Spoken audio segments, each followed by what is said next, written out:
Assalamualaikum warahmatullahi wabarakatuh.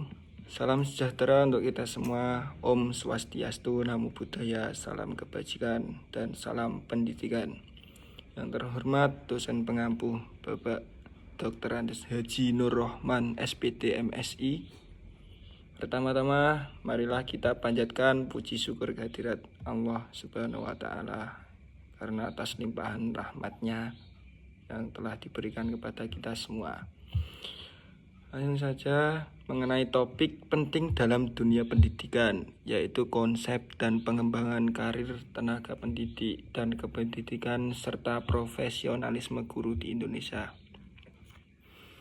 Tema ini sangat relevan karena pendidikan yang baik tidak hanya ditentukan oleh kurikulum, fasilitas atau teknologi, tetapi juga oleh kualitas manusia yang ada di dalamnya, yaitu para pendidik dan tenaga kependidikan. Pendidikan merupakan tulang punggung kemajuan suatu bangsa. Tidak ada negara maju tanpa kualitas pendidikan yang tinggi, dan tidak ada pendidikan yang unggul tanpa peran aktif dari para pendidik dan tenaga kependidikan. Namun demikian, realita menunjukkan bahwa masih banyak tantangan yang dihadapi oleh para pendidik baik dari segi karir, profesionalisme hingga kualitas pelatihan. Oleh sebab itu, penting bagi kita semua, baik calon guru, guru aktif maupun pemangku kebijakan, untuk memahami secara menyeluruh bagaimana konsep pendidik dan tenaga kependidikan itu dibentuk, serta bagaimana sistem pengembangan karir dan profesionalisme mereka dapat dijalankan secara optimal. Konsep pendidik dan kependidikan.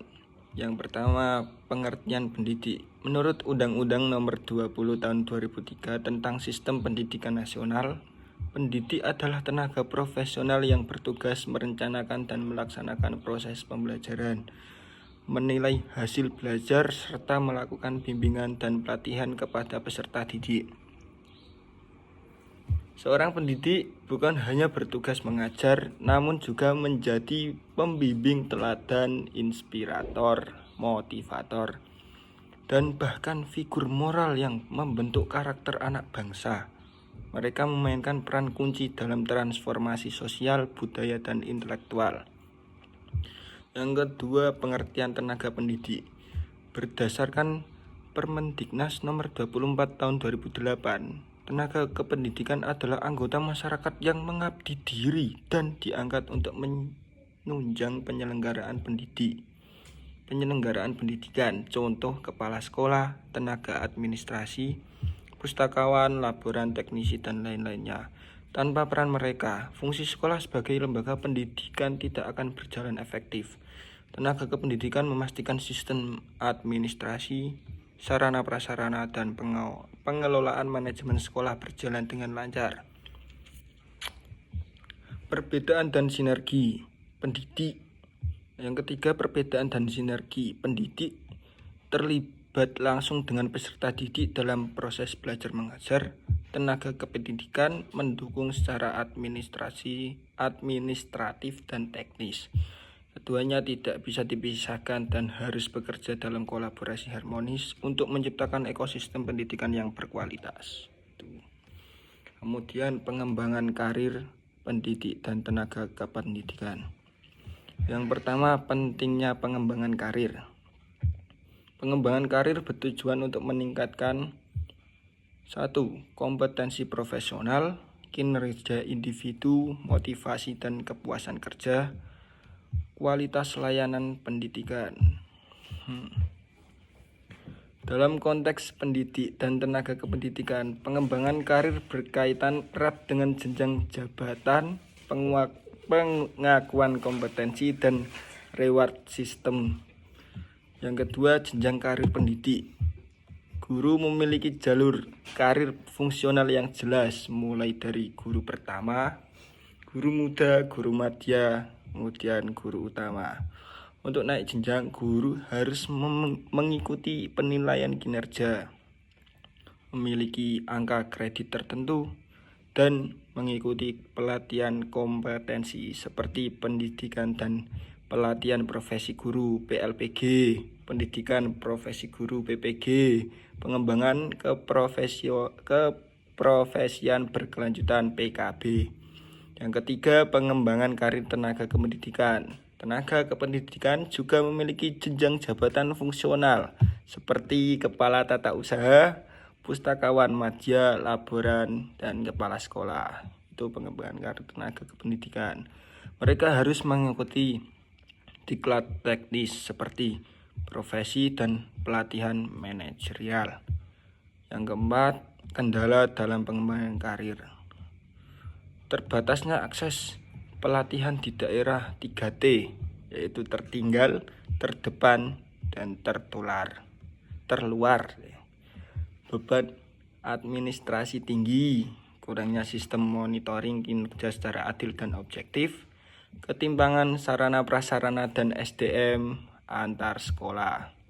Solusinya, yang kelima, solusi dan kebijakannya, yaitu pemerataan akses pelatihan berbasis digital, revitalisasi KKG dan MGMP, insentif bagi pendidik yang bertugas di daerah khusus, sistem e-kinerja berbasis meritokrasi.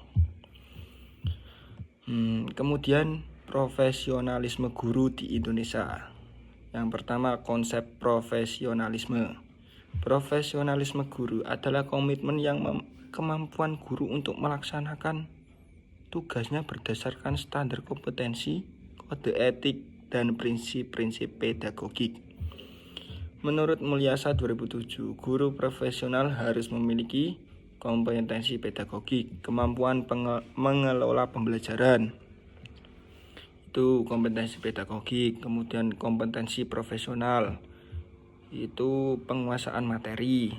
Kemudian kompetensi sosial, itu interaksi dan komunikasi. Kompetensi kepribadian, itu integritas dan etika. Yang kedua, indikator profesionalisme.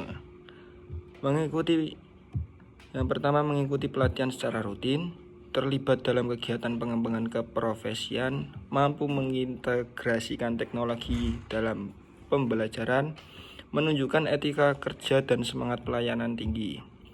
Yang ketiga, yaitu tantangan profesionalisme guru.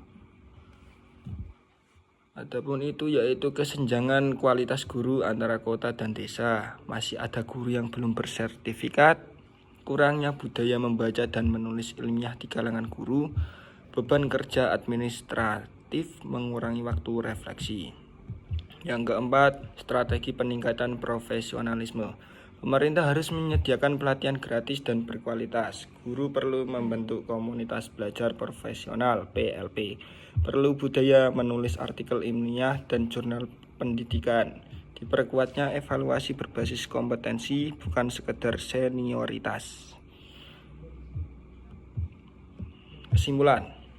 Dari paparan di atas dapat kita simpulkan bahwa pendidik dan tenaga kependidikan adalah pilar utama sistem pendidikan, pilar utama. Kemudian pengembangan karir bukan hanya hak tapi kewajiban profesional. Profesionalisme guru harus terus dibina melalui pelatihan dan sistem evaluasi yang adil. Terakhir, tantangan masih besar, namun peluang untuk maju terbuka lebar bila semua pihak bekerja sama. Coba renungkan, apakah kita sudah berkontribusi maksimal dalam peran kita sebagai pendidik atau calon pendidik? Apakah kita sudah siap untuk terus belajar dan berkembang? Bagaimana kita bisa menjadi bagian dari solusi atas persoalan pendidikan di Indonesia? Pendidikan adalah proses jangka panjang. Menjadi guru bukan hanya tentang mengajar hari ini, tetapi membentuk masa depan bangsa.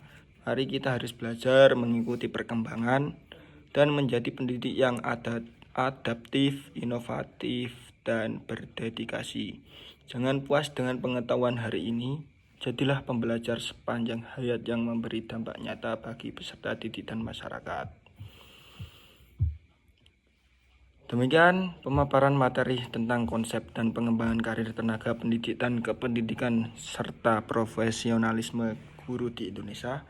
Semoga materi ini bermanfaat dan menginspirasi kita untuk terus berkarya dan memberikan kontribusi terbaik dalam dunia pendidikan. Wassalamualaikum warahmatullahi wabarakatuh. Om Sandi Sandi Om Namo Buddhaya, salam kebajikan. Wassalamualaikum warahmatullahi wabarakatuh.